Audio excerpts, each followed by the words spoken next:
हम यहाँ पढ़ रहे हैं कंप्लीट HTML कोर्स सीरीज को, जिसमें बेसिक लेवल से लेकर एडवांस लेवल तक यानी प्रो लेवल तक कंप्लीट HTML कोर्स मैं आपको सिखाने वाला हूँ। चलिए शुरू करते हैं अपने फॉर्म सीरीज के लेसन 14 की फोर्थ और लास्ट वीडियो को। इस वीडियो में हम HTML5 के कुछ एडवांस फॉर्म एट्रीब्यूट्स को डिस्कस करेंगे।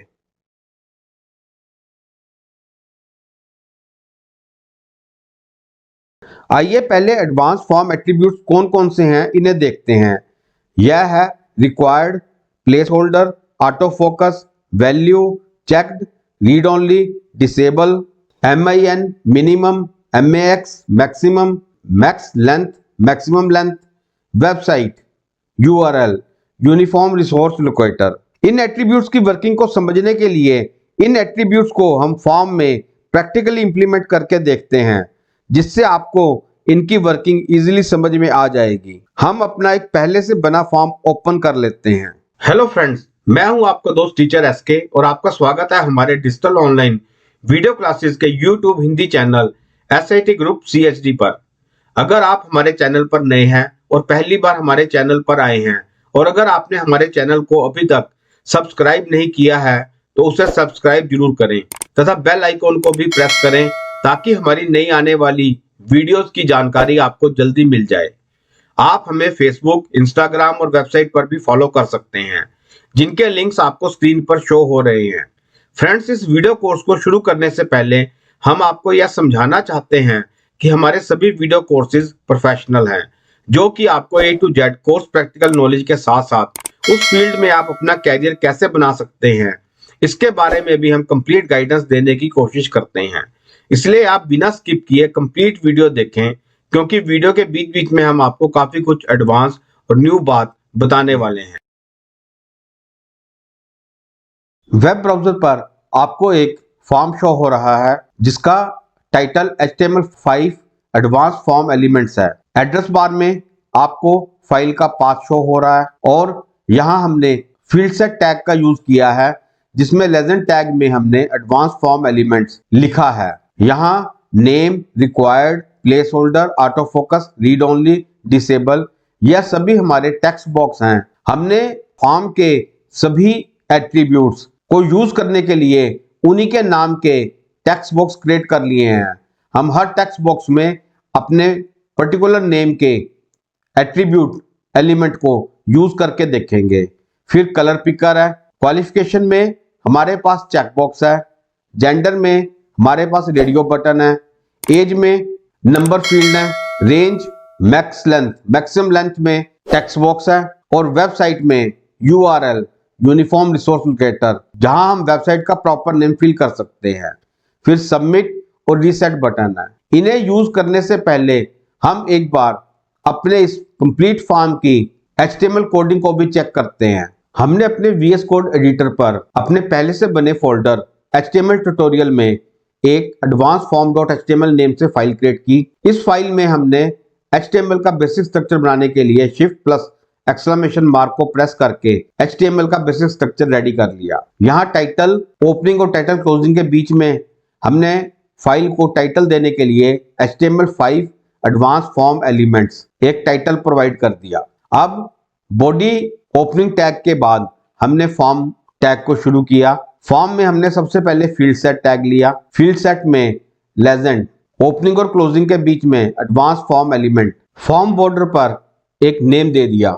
सबसे पहले नेम, ये एक टेक्स्ट बॉक्स है। Input type text, name, name और हर टैग के बाद हमने 2 ब्रेक का यूज किया है ताकि सभी टैग एक के नीचे एक शो होते रहे। देन रिक्वायर्ड, इसमें हम रिक्वायर्ड एट्रीब्यूट का यूज करके देखेंगे। Same input type text, name, required, placeholder, input type text, name, place, auto focus, input type text, name, auto, read only, input type text, name, read, disable, input type text, name, dis. यहाँ सभी text box में name हमने अलग अलग लिया है। अगर हमारा सभी टेक्स्ट बॉक्स का नेम सेम हो जाएगा तो वह अपनी वैल्यू को पास नहीं कर पाएगा। फॉर्म सर्वर पे अपने फील्ड के अनुसार तभी वैल्यू पास कर सकता है अगर वो अलग अलग डिफरेंट नेम से बने हुए हों। Colour picker, input type colour, name color, qualification, input type checkbox, name qualification, 10th and 12th, gender, input type radio, name gender, male, input type radio, name gender, female, age, input type number, name age, range, input type range, name range, max length, input type text box, text, name, maxl, website, input type URL, name URL address, और last में input type submit, value submit और input type reset, value reset. हमने यहाँ submit और reset के दो button create कर लिए। हम एक बार फिर अपने फॉर्म को देखते हैं। यहाँ अभी फॉर्म बिल्कुल ब्लैंक है, लेकिन इस ब्लैंक फॉर्म से भी हमारा डाटा पास हो जाता है। यह हमें कुछ शो नहीं करता। जो डाटा यह पास करेगा उसे आप ऊपर एड्रेस बार या ब्राउजर के URL में देख सकते हैं। मैं यहाँ पर एक वैल्यू को पास करता हूँ, सबमिट। आप देख सकते हैं कि फॉर्म ने एक ब्लैंक वैल्यूज को पास कर दिया। अब हम चाहते हैं कि हमारे इस फॉर्म में कुछ ऐसे फील्ड हों कि अगर यूजर फॉर्म को फिल ना करे तो यूजर फॉर्म को सबमिट नहीं कर सके, वह फॉर्म को आगे नहीं भेज पाए।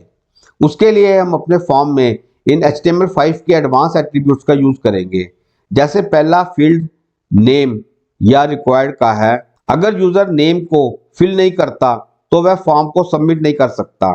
हम चाहते हैं कि यूजर नेम फील्ड को जरूर फिल करे। इसके लिए हम अपने नेम टेक्स्ट बॉक्स में एक रिक्वायर्ड एट्रीब्यूट एलिमेंट का यूज करेंगे। इस रिक्वायर्ड एट्रीब्यूट का यूज करने से आपका ब्राउजर समझ जाएगा कि नेम को फिल किए बिना यूजर फॉर्म को आगे सबमिट नहीं कर सकता। हम नेम टेक्स्ट बॉक्स और रिक्वायर्ड टेक्स्ट बॉक्स दोनों में रिक्वायर्ड एट्रीब्यूट का यूज करके देखते हैं। सबसे पहले हम नेम टेक्स्ट बॉक्स में रिक्वायर्ड एट्रीब्यूट का यूज करते हैं, रिक्वायर्ड। फिर रिक्वायर्ड टेक्स्ट बॉक्स में required, control S save, all tab, F5 refresh. Required attribute के बाद अब हम ब्राउजर पर देखते हैं। अगर आप ब्लैंक फॉर्म सबमिट करते हैं तो नेम फील्ड पर एक स्ट्रिंग मैसेज आ गया, please fill out this field. इस फील्ड को भरना जरूरी है। अगर आप इस फील्ड को नहीं भरते तो आप आगे नहीं जा सकते। अब मैं इस फील्ड को फिल करता हूं। इस फील्ड को फिल करके मैं अगर दोबारा सबमिट करता हूं तो वही मैसेज यह हमें रिक्वायर्ड फील्ड पर भी दे रहा है, please fill out this field. क्योंकि नेम और रिक्वायर्ड दोनों में मैंने रिक्वायर्ड एट्रीब्यूट का यूज किया है।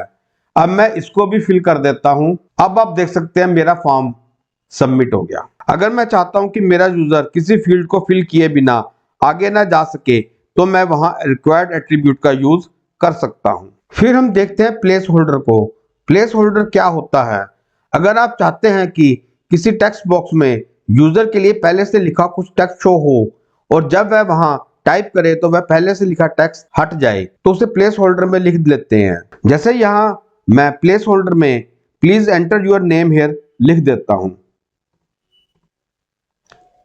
तो फॉर्म के प्लेस होल्डर टेक्स्ट बॉक्स में आपको please enter your name show होगा और जब आप कुछ टाइप करने जाएंगे तो वह अपने आप हट जाएगा। चलिए इसे सेव करके देखते हैं, control S, all tab, F5 refresh. आप देख सकते हैं प्लेस होल्डर के सामने प्लीज एंटर योर नेम एक टेक्स्ट लाइट ग्रे कलर में शो हो रहा है। मैं यहां पर जैसे ही कुछ टाइप करूंगा तो पहले वाला टेक्स्ट यहां से डिसअपीयर हो गया। यहां पे नेक्स्ट फील्ड ऑटो फोकस है।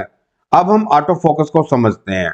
ऑटो फोकस का मतलब है जब आप फॉर्म के किसी फील्ड पर जाते हैं तो वहां कर्सर पहले से ही ऑटो ब्लिंक कर रहा होता है। फॉर्म के किसी फील्ड पर कर्सर को पहले से ब्लिंक करवाने के लिए हमको उस फील्ड में ऑटो फोकस एट्रीब्यूट का यूज करना पड़ेगा। ऑटो फोकस का मतलब है कि इस फील्ड में ऑटोमेटिक फोकस। हमने यहाँ ऑटो फोकस में ऑटो फोकस एट्रीब्यूट का यूज कर लिया।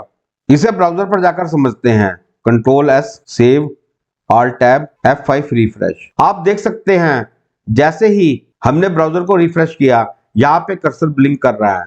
मैं कर्सर को किसी और जगह रखता हूं और इसको फिर से रिफ्रेश करता हूं। कर्सर ऑटोमेटिकली ऑटो फोकस में ब्लिंक कर रहा है। ऑटो फोकस के बाद हम नेक्स्ट रीड ओनली एट्रीब्यूट को समझते हैं। रीड ओनली क्या करता है? इसके नाम से पता चलता है कि आप किसी इनपुट फील्ड को केवल पढ़ सकते हैं, उसमें लिख नहीं सकते। जैसे हम रीड ओनली इनपुट फील्ड में पहले हम एक वैल्यू एट्रीब्यूट से SAT ग्रुप लिख लेते हैं, SAT ग्रुप। अब आपको ब्राउजर पर रीड ओनली फील्ड में एसएटी ग्रुप पहले से लिखा दिखाई देगा, लेकिन अभी आप इस रीड ओनली फील्ड में कुछ और टेक्स्ट भी लिख सकते हैं। Control S save, alt tab, F5 refresh. अब ब्राउजर पर रीड ओनली फील्ड में एसएटी ग्रुप पहले से लिखा दिखाई दे रहा है।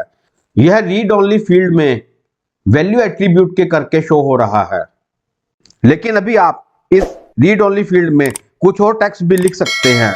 लेकिन यदि हम इसी रीड ओनली फील्ड में रीड ओनली एट्रीब्यूट लगा देंगे तो इसमें कोई वैल्यू पास करवाने की जरूरत नहीं है, यह बाय डिफॉल्ट ट्रू ही होता है।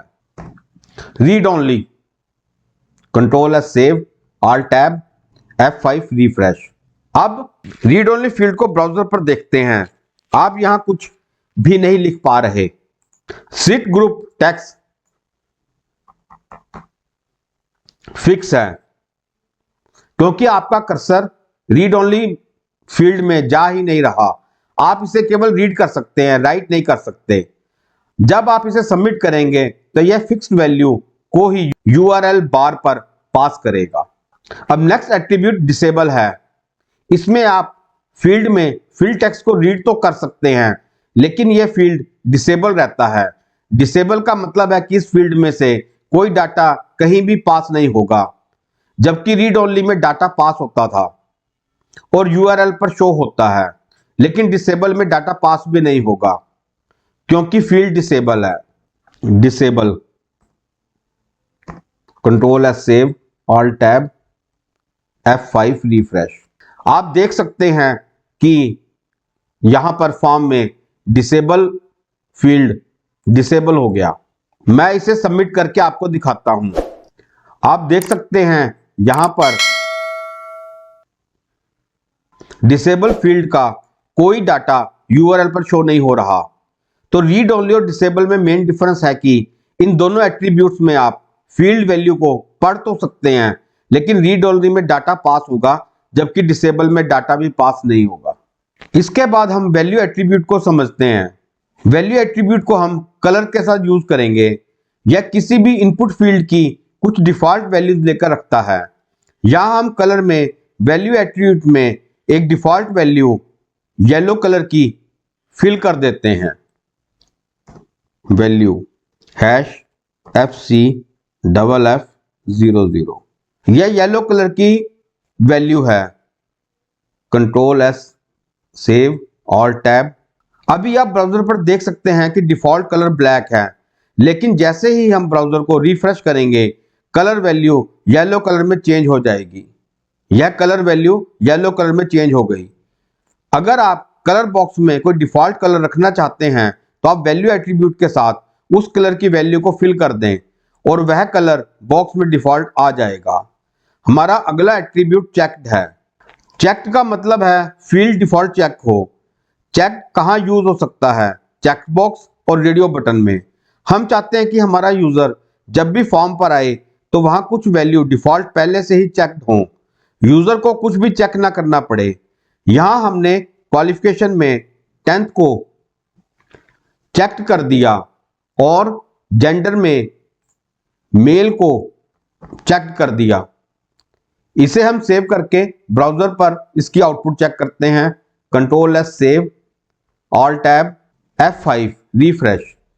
आप देख सकते हैं क्वालिफिकेशन में 10th और जेंडर में मेल पहले से ही डिफॉल्ट चेक्ड हैं।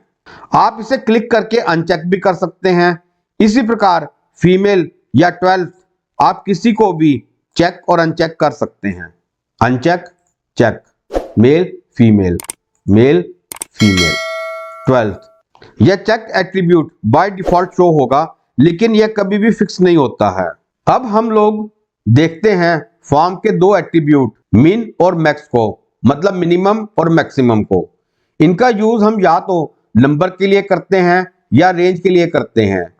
जैसे एज हम नंबर इनपुट लेते हैं। यहां मैं चाहता हूं कि इसे वही यूजर फिल कर सके जिसकी एज मिनिमम 10 ईयर हो और मैक्सिमम 50 ईयर्स हो। तो हम एज में मिनिमम 10 और मैक्सिमम 50 कर देंगे। अब हम एज फील्ड को ब्राउजर पर चेक करते हैं। Control S save, alt tab, F5 refresh. यहां इंक्रीमेंट स्केल 10 से शुरू होगा और मैक्सिमम 50 तक जाएगा, और डिक्रीमेंट में यह 10 पर आकर रुक गया। यह 10 से लेकर 50 के बीच में ही इंक्रीमेंट और डिक्रीमेंट कर रहा है। अगर हम इसमें कोई वैल्यू मैन्युअली फिल भी कर देंगे, जैसे 65, आप जैसे फॉर्म को सबमिट करेंगे तो एज पर आपको एक मैसेज स्ट्रिंग ओपन करेगा, value must be less than और इक्वल टू 50। हमारा मेन मोटिव फॉर्म के डाटा को सबमिट करना है, लेकिन यह नंबर में जो मिन और मैक्स एट्रीब्यूट लगा है वह उस रेंज के बाहर का कोई नंबर आपको सबमिट नहीं करने देगा, और विदाउट सबमिट फॉर्म का कोई यूज नहीं है। अब यह तो बात है हमारे मिन और मैक्स को नंबर में कैसे यूज कर सकते हैं। अब मिन और मैक्स को रेंज में भी यूज करते हैं। रेंज बाय डिफॉल्ट मिनिमम 0 और मैक्सिमम 100 होती है। यहाँ हम रेंज को मिनिमम 0 और मैक्सिमम 150 कर देते हैं। रेंज हमेशा 50% पर ही रहती है। Minimum 0, max 150, control S, alt tab F5 refresh. Browser पर इस रेंज की आउटपुट को चेक करते हैं। ब्राउजर को रिफ्रेश करके इसे सबमिट करते हैं तो अब यह डाटा वैल्यू 75 पास कर रहा है। यहां आप देख सकते हैं रेंज 75 वैल्यू को पास कर रहा है। क्यों? क्योंकि रेंज हमेशा सेंटर में रहती है। अगर आप इस रेंज को बढ़ाकर या कम करके सबमिट करेंगे तो यह उसी के अनुसार अपनी रेंज वैल्यू को शो करेगा। रेंज वैल्यू 133 आ रही है। अगर आप चाहते हैं कि रेंज की डिफॉल्ट वैल्यू 50 ना रहकर कुछ और आ जाए तो आप सिंपली क्या करेंगे, रेंज को एक डिफॉल्ट वैल्यू प्रोवाइड कराएंगे। या डिफॉल्ट में मैं चाहता हूं कि रेंज की डिफॉल्ट वैल्यू 100 हो, 100 हो। अब यह 0 से 150 के बीच में है 100। यह रेंज अब 100 के अनुसार अपने आप को एडजस्ट कर लेगा। Value 100, control S, alt tab refresh. यह रेंज अब 100 के अनुसार अपने आप को एडजस्ट कर लेगा। मैं यहां पर एक फिर फॉर्म को सबमिट करता हूं। रेंज 100% पर आकर फिक्स हो गया। यह था हमारा मिनिमम और मैक्सिमम का काम, मिन और मैक्स का काम। अब सबसे लास्ट हमारा max length, maximum length attribute है। इसका यूज हम टेक्स्ट बॉक्स में या उस फील्ड में करते हैं जहां हम चाहते हैं कि मैक्सिमम इतना डाटा फील्ड में आए, उससे अधिक नहीं आए। हम चाहते हैं कि हमारे मैक्सिमम फील्ड में केवल 25 लेटर्स का ही नाम इनपुट हो सके।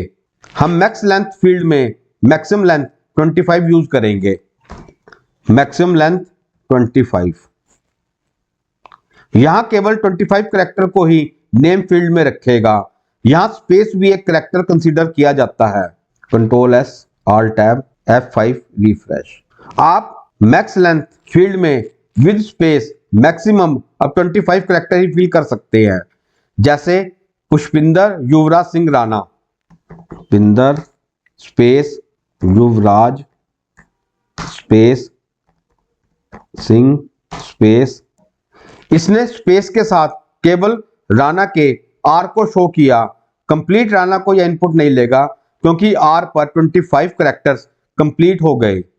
यहां मैं आपको पुष्पिंदर युवराज सिंह राणा, आप देख सकते हैं पुष्पिंदर 10 कैरेक्टर्स का है, 11th कैरेक्टर स्पेस के लिए ब्लैंक है। युवराज 12, 13, 14, 15, 16, 17 6 कैरेक्टर का है, 18 कैरेक्टर ब्लैंक है। सिंह 5 कैरेक्टर्स का है, 19, 20, 21, 22, 23 और 24 ब्लैंक है। और राणा का आर 25 कैरेक्टर पे कंप्लीट हो गया, इसलिए इसने RANA 26, 27 और 28 कैरेक्टर को इनपुट नहीं लिया। अब मैं इसमें विदाउट स्पेस पुष्पिंदर युवराज सिंह राणा लिखता हूं। पुष्पिंदर युवराज सिंह राणा, तो ये विदाउट स्पेस इसने कंप्लीट इनपुट ले लिया। इस वीडियो के लास्ट और नेक्स्ट एलिमेंट वेबसाइट URL को समझते हैं। अगर हम फॉर्म में कंप्लीट वेबसाइट यूआरएल को इनपुट करवाना चाहते हैं तो हम इनपुट टाइप में यूआरएल एट्रीब्यूट का यूज करेंगे। Website input type URL, website URL address जैसे किसी बिल्डिंग या हाउस का एक प्रॉपर एड्रेस होता है जिससे हम उसे लोकेट कर सकते हैं, उसी प्रकार हर वेबसाइट का भी अपना एक यूनिक एड्रेस होता है जिससे लोग उसे इंटरनेट पर सर्च या लोकेट कर सकते हैं। इंटरनेट पर वेबसाइट के एड्रेस को यूआरएल या यूनिफॉर्म रिसोर्स लोकेटर कहते हैं। यहाँ वेबसाइट के बाद इनपुट टाइप में URL attribute name URL address name दे देते हैं। इसे हम सेव करके ब्राउजर पर देखते हैं। Control S alt tab F5 refresh. यहाँ हमें एक टेक्स्ट बॉक्स मिल गया है। इसमें कुछ भी टाइप करके फॉर्म सबमिट करता हूं तो यह हमें एक एरर मैसेज स्ट्रिंग शो करेगा www.softbrain.org please enter a URL.